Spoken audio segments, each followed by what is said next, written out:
ಸತ್ಯದ ಬೆಳಕು. ವಿಜಯಪುರ ಜಿಲ್ಲೆಯ ಬಸವನ ಬಾಗೇವಾಡಿ ಪಟ್ಟಣದ ತಹಸೀಲ್ದಾರ್ ಕಾರ್ಯಾಲಯದಲ್ಲಿ ತಾಲೂಕು ಕಾನೂನು ಸೇವೆಗಳ ಸಮಿತಿ, ನ್ಯಾಯವಾದಿಗಳ ಸಂಘ, ತಾಲೂಕು ಆಡಳಿತ, ತಾಲೂಕು ಪಂಚಾಯಿತಿ ಹಾಗೂ ಕಾರ್ಮಿಕ ಇಲಾಖೆ, ಬಸವನ ಬಾಗೇವಾಡಿ ಇವರುಗಳ ಸಂಯುಕ್ತಾಶ್ರಯದಲ್ಲಿ ಜೀತ ಪದ್ಧತಿ ಹಾಗೂ ಬಾಲಕಾರ್ಮಿಕ ಪದ್ಧತಿ ನಿರ್ಮೂಲನೆ ಕುರಿತು ಕಾನೂನು ಅರಿವು ನೆರವು ಕಾರ್ಯಕ್ರಮ ನಡೆಯಿತು. ನ್ಯಾಯಾಧೀಶರಾದ ಶ್ರೀ ಅಮಿತ್ ಘಟ್ಟಿ ಮತ್ತು ಅಧಿಕಾರಿಗಳು ಸೇರಿಕೊಂಡು ಸಸಿಗೆ ನೀರು ಹಾಕುವ ಮೂಲಕ ಕಾರ್ಯಕ್ರಮಕ್ಕೆ ಚಾಲನೆಯನ್ನು ನೀಡಿದರು.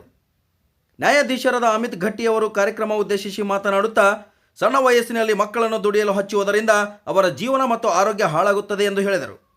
14 ವರ್ಷದ ಮಕ್ಕಳನ್ನು ಎಲ್ಲಾದರೂ ಕೆಲಸ ಮಾಡುವುದು ಕಂಡುಬಂದರೆ ಅವರ ಮಾಲೀಕರ ಮೇಲೆ ಕಠಿಣ ಕ್ರಮ ಕೈಗೊಳ್ಳಲಾಗುವುದು ಎಂದು ಹೇಳಿದರು. ಇದೇ ಸಮಯದಲ್ಲಿ ಎಚ್ ಇನಾಮದಾರ್, ಪ್ರಕಾಶ್ ದೇಸಾಯಿ, ಎಚ್.ಎಸ್. ಅರ್ಕೇರಿ, ಎಚ್.ಎಸ್. ಗುರಡ್ಡಿ, ಶಿಲ್ಪಾ ಮುಚ್ಕಂಡಿ, ಬಿ.ಎಸ್. ಬಳ್ಳೊಳ್ಳಿ, ಸರ್ಕಾರಿ ಅಧಿಕಾರಿಗಳು, ಊರಿನ ಮುಖಂಡರು, ಹಲವರು ಉಪಸ್ಥಿತರಿದ್ದರು. Vajraksha news report, Mehboob Guntakal, Basavana Bagewadi. ಸಾಲಗಳಿಗಾಗಿ ದುಡಿದು ಆ ಸಾಲವನ್ನು ತೀರಿಸುವ ಪದ್ಧತಿ ಹಿಂದಿನ ಕಾಲದಲ್ಲಿತ್ತು. ಅದು ಯಾಕೆ ಇತ್ತು ಅಂದರೆ ಶೈಕ್ಷಣಿಕ ಅಸಮಾನತೆ, ಆರ್ಥಿಕ ಅಸಮಾನತೆ, ಸಾಮಾಜಿಕ ಅಸಮಾನತೆಯಿಂದ ಇತ್ತು. ಅವೆಲ್ಲವುಗಳನ್ನು ಸರಿದೂಗಿಸಲು ಆರ್ಥಿಕ, ಸಾಮಾಜಿಕ, ಶೈಕ್ಷಣಿಕ ಈ ಅಸಮಾನತೆಯನ್ನು ಹೋಗಲಾಡಿಸಲು ಸರ್ಕಾರ ಈ ಜೀತ ಪದ್ಧತಿಯನ್ನು ನಿರ್ಮೂಲನೆ ಕಾಯ್ದೆ ಮತ್ತು ಬಾಲ ಕಾರ್ಮಿಕರ ನಿಷೇಧ ಕಾಯ್ದೆ ಇವೆಲ್ಲ ಕಾಯ್ದೆಗಳನ್ನು ಜಾರಿಗೆ ತರ್ತಾ ಬಂತು. ಈಗಲೂ ಸಹಿತ ಈಗ ಬಡತನದಲ್ಲಿದ್ದವರು ಎಷ್ಟೋ ಜಮೀನುಗಳಿದ್ದವ್ರ ಬಳಿ ವರ್ಷಕ್ಕೆ ₹1,00,000 ₹2,00,000 ಅಂತೇಳಿ ಮುಗಿಸಿ ಆ ಹಣಕ್ಕಾಗಿ ಎಷ್ಟೋ ಈಗಲೂ ಸಹಿತ ಅದು ಐತಿ. 2,00,000 3,00,000 ಏನೋ ಜ್ವಾಳ ಗೋಧಿ ತಗೊಂಡು ಇಂಥ ಜೀತ ಪದ್ಧತಿ ಈಗೂ ಅದಾವ. ಒಂದೊಂದು ಫ್ಯಾಮಿಲಿ ಒಂದೊಂದು ಜಮೀನುಗಳಲ್ಲಿ ಈಗಲೂ ದುಡಿತಾ ಇದ್ದಾರೆ.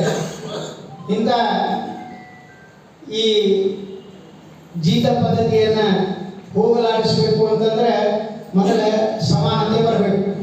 ಆ ಸಮಾನತೆಯನ್ನು ತರುವುದರ ಸಲುವಾಗಿ ಸರ್ಕಾರದವರು ಈ ತಂದೆ ಮನೆಯ ಸಾಲ ನೀನು ದುಡಿಪಾದ ಮನೆಯಾಗ ಅಂತ ಅನ್ನಕ್ಕೆ ಬರೋಲ್ಲ. ಈ ರೀತಿ ಮಾಡಿದ ಶಿಕ್ಷೆಗಳು ಹೋಗ್ತಾರೆ. 3 ವರ್ಷ ಶಿಕ್ಷೆ ಇದೆ ಮತ್ತು 2,000 ದಂಡ ಇದೆ. ಯಾರನ್ನ ದುಡ್ಸ್ಕೊಂಗಿಲ್ಲ.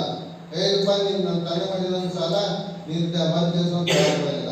ಈಗ ಯಾರೋ ಸಾಲ ಮಾಡಿರ್ತಾರೆ, ಎಲ್ಲೊಂದು ಸಾಲ ಮಾಡಿರ್ತ ಅಂತೇಳಿ ರೂಪಾಯಿ ನೀನು ಮನೆ ನಮ್ಮ ಮನೆಯಾಗ ದುಡಿಮೆ ಅಂತ ಹೇಳ್ಕೊಂಡಿಲ್ಲ. ಅವ್ನು ಕಟ್ಟಾಕಿದ್ರೆ ಆ ಜೀತ ಪದ್ಧತಿ ಮಾಡಿಸ್ಕೊಂಡು ಗಬಲ್ಸಿ ಮಾಡಿದ್ರೆ ಅವನಿಗೆ ಶಿಕ್ಷೆ ಬರೋಲ್ಲ. ಅದನ್ನು ತಡೆಗಟ್ಟ ನಿಟ್ಟಿನಲ್ಲಿ ಎಲ್ಲ ಕಡೆ ಜೀತ ಪದ್ಧತಿ ನಿರ್ಮೂಲನೆ ಕಾಯ್ದೆ ಅಂತೇಳಿ ಎಲ್ಲ ಕಡೆ ತಿಳುವಳಿಕೆ ನೀಡಬೇಕಂತೇಳಿ ಈ ಕಾನೂನು ಅರಿವು ಕಾರ್ಯಕ್ರಮ ಹಾಕಿಕೊಳ್ಳಲಾಗಿದೆ. ಅದೇ ರೀತಿ ಬಾಲ ಕಾರ್ಮಿಕ ಪದ್ಧತಿ ನಿರ್ಮೂಲನೆ. ಈ ಬಾಲ ಕಾರ್ಮಿಕ ಪದ್ಧತಿ ಅಂದ್ರೆ 14 ವರ್ಷದ ಮಕ್ಕಳನ್ನ ದುಡಿಸ್ಕೋದು. ಇಲ್ಲಿ ಹೋಟೆಲ್ ನಾವು ನೋಡ್ತಿರ್ತೀವಿ, ಯಾವುದೋ ಹೋಟೆಲ್ನಲ್ಲಿ